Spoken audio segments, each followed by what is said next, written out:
Em Nova York, no verão de 1954, um homem lê um anúncio de meia página no Wall Street Journal e sabe, num instante, que está prestes a terminar algo que o próprio pai começara 7 anos antes sem que ele soubesse. O anúncio não menciona nomes. Não menciona religião, nem arqueologia, nem o deserto da Judéia. Fala apenas de manuscritos bíblicos com mais de 2.000 anos, à venda através de uma caixa postal. Mas o homem que lê aquelas linhas sabe exatamente do que se trata.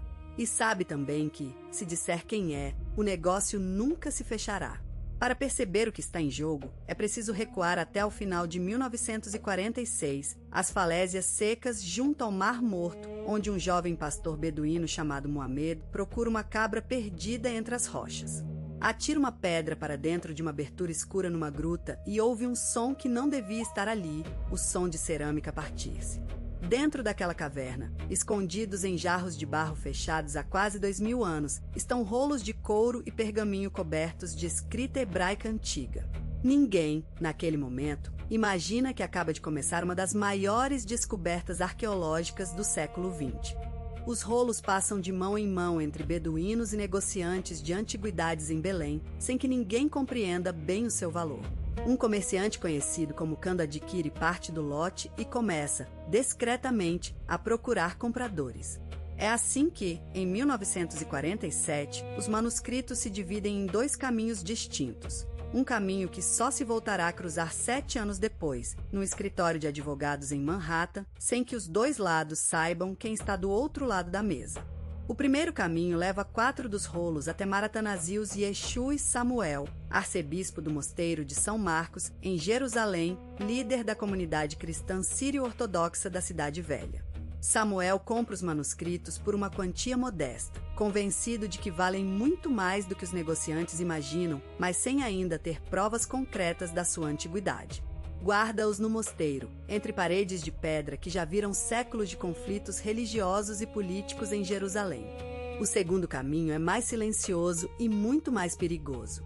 Numa noite de finais de novembro de 1947, com a cidade de Jerusalém à beira da guerra e o mandato britânico prestes a terminar, o arqueólogo judeu Eliezer Sukenik recebe uma informação de que existem mais rolos disponíveis do outro lado das linhas que dividem a cidade. Sukenik atravessa zonas de tensão armada, encontra-se com o intermediário junto a uma vedação de arame farpado e examina, à luz fraca, fragmentos de pergaminho que reconhece imediatamente como algo extraordinário.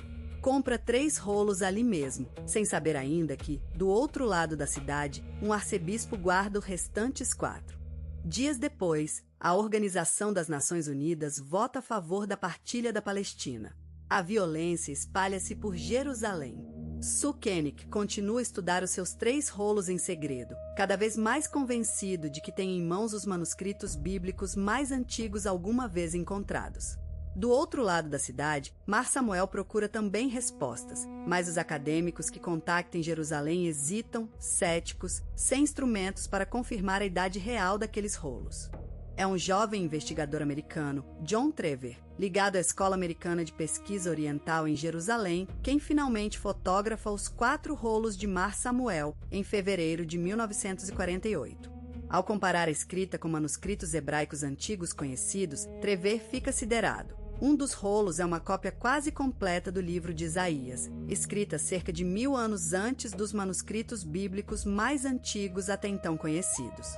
A notícia, transmitida por telegrama para os Estados Unidos, começa a circular entre especialistas de todo o mundo.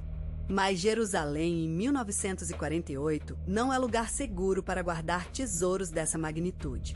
Com a guerra árabe-israelita espalhar-se pela cidade, Mar Samuel decide que os 4 rolos não podem continuar ali. Em 1949, embrulha-os com cuidado e leva-os consigo para os Estados Unidos, atravessando fronteiras e controlos aduaneiros sem revelar exatamente o que transporta. Os manuscritos mais antigos da Bíblia hebraica atravessam o Atlântico dentro de uma mala comum. Nos anos seguintes, Mar Samuel tenta, sem sucesso, encontrar um comprador à altura. Exibe os rolos ao público em diferentes cidades americanas, na esperança de despertar o interesse de universidades ou instituições religiosas. Mas o preço que pede é elevado, as negociações arrastam-se, e o arcebispo começa a sentir o peso financeiro de guardar, sozinho, um dos maiores tesouros arqueológicos do mundo. Os rolos passam anos guardados num cofre de banco em Nova Jersey, longe do deserto onde dormiram durante 2 milênios. A 1º de junho de 1954, cansado de negociações que não avançam, Mar Samuel decide anunciar a venda de forma direta. Nas páginas de negócios do Wall Street Journal, entre anúncios de obrigações e imóveis, surge um pequeno texto. Manuscritos bíblicos datados de pelo menos 200 anos antes de Cristo estão à venda, descritos como um presente ideal para uma instituição educativa ou religiosa. Não há nome do vendedor. Apenas uma caixa de correio para respostas. Do outro lado do país, Yigael Yadin, filho de Eliezer Sukenik, ele próprio arqueólogo respeitado e antigo chefe do Estado-Maior israelita, encontra-se em digressão de conferências pelos Estados Unidos quando toma conhecimento do anúncio através de um colega que reconhece de imediato do que se trata. Para Yadin, a ironia é quase incompreensível. Os 4 rolos que faltam para completar a coleção do seu falecido pai estão à venda, sem que o vendedor tenha a menor ideia de quem, no mundo inteiro, é a pessoa mais interessada em comprá-los. Mas há um problema. Se Mar Samuel souber que o comprador é israelita, ligado ao governo de Israel, o negócio pode desmoronar-se por completo, tanto por razões políticas, numa região ainda em tensão aberta após a guerra de 1948, como por simples desconfiança pessoal. Yadin decide agir sem revelar o seu nome. Com o apoio financeiro do filantropo Samuel Gotesman, organiza a compra através de um intermediário em Nova York, um agente contratado apenas para representar um comprador anônimo. As negociações decorrem em escritórios discretos, longe da imprensa. Mar Samuel, ainda sem saber quem está do outro lado, aceita finalmente vender os 4 rolos por $250 mil, um valor que, décadas depois, pareceria irrisório para manuscritos hoje considerados incalculáveis. O contrato é assinado.